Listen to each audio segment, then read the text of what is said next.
नमस्कार, cook with निशूमध्ये मी निशू तुम्हा सर्वांचं स्वागत करते। आज आपण तंदुरी पापलेटची रेसिपी बघणार आहोत। आपण पापलेटचा रस्सा, पापलेट फ्राय नेहमी खातो, परंतु अशा पद्धतीने तंदुरी पापलेट एकदा नक्की ट्राय करून बघा। त्यासाठी लागणारे साहित्य पुढील प्रमाणे। इथे मी 2 पापलेट घेतले आहेत।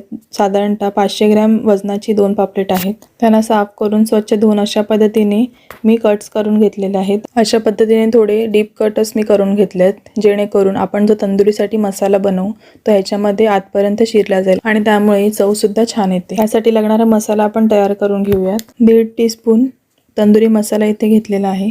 1 टीस्पून काश्मीरी लाल मिरची पावडर, 1.5 टीस्पून घरगुती मसाला, तुम्ही ह्याचं प्रमाण कमी जास्त करू शकता। 2 ते 3 टीस्पून आले लसूण आणि कोथिंबीरची पेस्ट, 1 टेबलस्पून लिंबाचा रस, चवीनुसार मीठ, अर्धा टीस्पून हळद, 2 टीस्पून बेसन आहे। हे मी व्यवस्थित चांगलं भाजून घेतलेलं आहे। एका बाउलमध्ये सर्व मसाले मिक्स करून त्याची चांगली पेस्ट करून घेणार आहे आणि नंतर ती आपण पापलेटला लावून घेऊया। तुम्हाला जर मी बनवलेल्या रेसिपीची व्हिडिओ आवडत असतील तर कुक विथ निशा चॅनलला सबस्क्राइब करायला विसरू नका। तसेच बाजूला असलेले बेल आयकॉन आहे ते देखील प्रेस करा, जेणेकरून तुम्हाला सर्वात आधी रेसिपीचे नोटिफिकेशन येतील। मसाला रेडी आहे, आता आपण तो पापलेटला लावून घेऊया। पापलेटला लावताना सर्वप्रथम ज्या कट्स केल्यात त्याच्यामध्ये व्यवस्थित मसाला भरून घ्यायचा, त्यामुळे आतमध्ये चांगला मसाला लागला जातो आणि त्याचे फ्लेवर्स सर्व त्या पापलेटमध्ये उतरतात। एका साईडने व्यवस्थित मसाला लावला गेला की नंतर दुसऱ्या साईडने देखील त्याला व्यवस्थित मसाला लावून घ्यायचा। अशा पद्धतीने मी दोन्ही पापलेट आहेत ते रेडी करून घेते।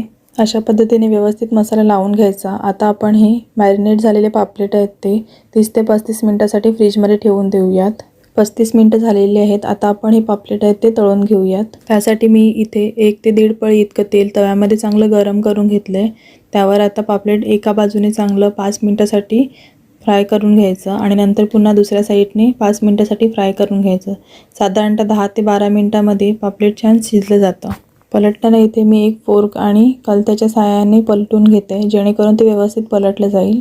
इथे जर तुमच्याकडे तंदुरी मसाला उपलब्ध नसेल तर तुम्ही ह्याऐवजी जिरा पावडर, धणे पावडर, थोडीशी काळी मिरी पावडर, चाट मसाला ह्या गोष्टी देखील मिक्स करून ते ॲड करू शकता। एक पापलेट रेडी आहे। आता आपण दुसरं पापलेट आहे ते देखील तळून घेऊया। दोन्ही पापलेट तयार आहेत। आता आपण त्याला स्मोकी फ्लेवर देऊया। त्यासाठी मी इथे एका वाटीमध्ये 1 टीस्पून तेल घेतले, त्यामध्ये गरम केलेला कोळसा ठेवून घेतलाय। आता त्याला आपण साधारणतः 10 मिनिटांसाठी असं झाकून ठेवूया। तुमच्याकडे जर कोळसा नसेल तर त्याऐवजी तुम्ही नारळाची जी करवंटी असते त्याचा छोटासा तुकडा घेऊन तो देखील अशा पद्धतीने गरम करून त्याचा स्मोक देऊ शकता। आता पापलेट रेडी आहे। तुम्ही बघू शकता किती छान तंदुरी पापलेट तयार झालेले आहेत। अशा पद्धतीने पापलेट नक्की बनवून बघा। तुमच्या प्रतिक्रिया कमेंट बॉक्समध्ये नक्की कळवा। तसेच व्हिडिओ